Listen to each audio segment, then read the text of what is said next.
ഇന്ന് ഞാൻ കാണിച്ചു തരാൻ പോകുന്നത് നല്ലൊരു സിസർ സലാഡാണ്. ചിക്കൻ ഒക്കെ വെച്ചിട്ടുള്ള നല്ലൊരു സിസർ സലാഡ് എങ്ങനെ ഉണ്ടാക്കുന്നത് സ്റ്റെപ്പ് ബൈ സ്റ്റെപ്പായിട്ട് നിങ്ങൾക്ക് കണ്ടു നോക്കുക. ഇതൊരു നല്ല ഡിന്നറായിട്ട് നമുക്ക് സെർവ് ചെയ്യാം.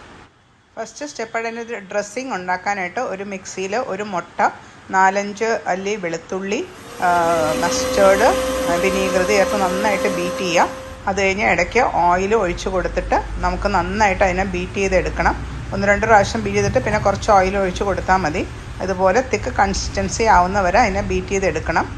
ഇപ്പം നിങ്ങൾക്ക് കാണാം, അത് നമ്മൾ സ്പൂൺ കൊണ്ട് എടുക്കുമ്പം നല്ലൊരു തിക്കായിട്ട് ഇരിപ്പുണ്ട്.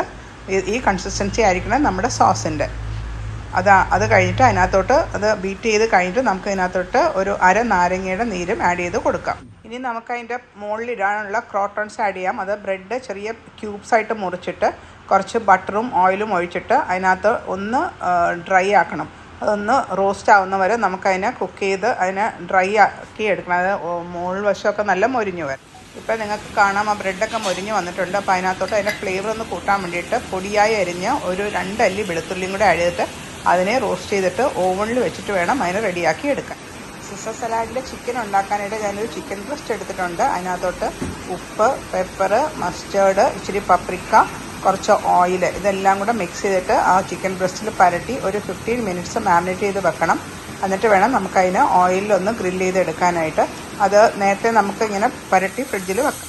15 മിനിറ്റിന് ശേഷം ഞാൻ കുറച്ച് ഓയിൽ ഒഴിച്ചിട്ട് 2 സൈഡും നല്ല ബ്രൗൺ ആവുന്ന വരെ അതിനെ ഒന്ന് ഹൈ ഹീറ്റിൽ ഇടുക. അത് കഴിഞ്ഞ് തീ കുറച്ച് ഇതുപോലെ നല്ല ഗോൾഡൻ ബ്രൗൺ ആവുന്ന വരെ ചിക്കൻ കുക്ക് ചെയ്തൊരു 15 മിനിറ്റ്സ് കൊണ്ട് നമുക്ക് കുക്ക് ചെയ്തെടുക്കാം. ഇനി ഒരു പാത്രത്തിൽ നമുക്ക് ക്ലീൻ ചെയ്ത് ലെറ്റ്യൂസ് ലീവ്സ് കുറച്ച് വലുതാക്കി, തീരെ ചെറുതാക്കരുത്, അങ്ങനെ അറേഞ്ച് ചെയ്ത് വെക്കാം. നമ്മൾ പാനിൽ ചെയ്ത ചിക്കനെ ഒന്ന് ആറാൻ വെച്ചിട്ട് ആറി കഴിഞ്ഞ് കഴിയുമ്പം ഇതിനെ ഇതുപോലെ ചെറിയ സ്ലൈസായിട്ട് മുറിച്ചെടുക്കണം. ചെറിയ സ്ലൈസായിട്ട് മുറിച്ചിട്ട് നമുക്ക് ആ ലെറ്റ്യൂസിൻ്റെ സൈഡിൽ വെച്ച് കൊടുക്കാം. എന്നിട്ട് അതിൻ്റെ മുകളിൽ ബാക്കി ഇൻഗ്രീഡിയൻസ് ഒക്കെ ഇട്ടുകൊണ്ട് ചീസും എല്ലാം ഇട്ടിട്ട് വേണം സെർവ് ചെയ്യാനായിട്ട്. ഇതുപോലെ വളരെ തിന്നായിട്ട് അതിനെ മുറിക്കുക. അപ്പോഴാണ് അത് നല്ല ജ്യൂസി ആയിട്ടുള്ള ചിക്കനാണ്. ആ ലെറ്റ്യൂസിൻ്റെ കൂടെ കഴിക്കാനായിട്ട് അത്രയും വലുതാക്കി എടുത്താൽ മതി.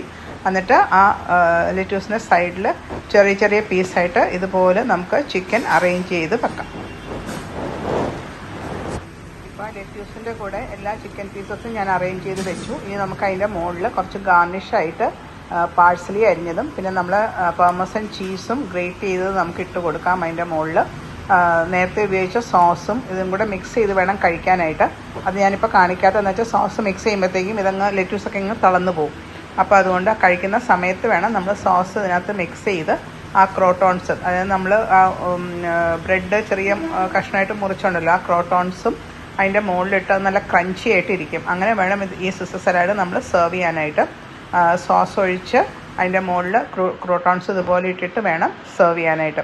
അപ്പോൾ നിങ്ങളെല്ലാവരും ഇത് ട്രൈ ചെയ്ത് നോക്കുക. വളരെ ടേസ്റ്റി ആയിട്ടുള്ളൊരു സാലഡാണ്. ഇതൊരു ഫുൾ മീലായിട്ട് നമുക്ക് കഴിക്കാം, വേറെ ഒന്നും വേണ്ട ഡിന്നറിന്. ഓക്കെ.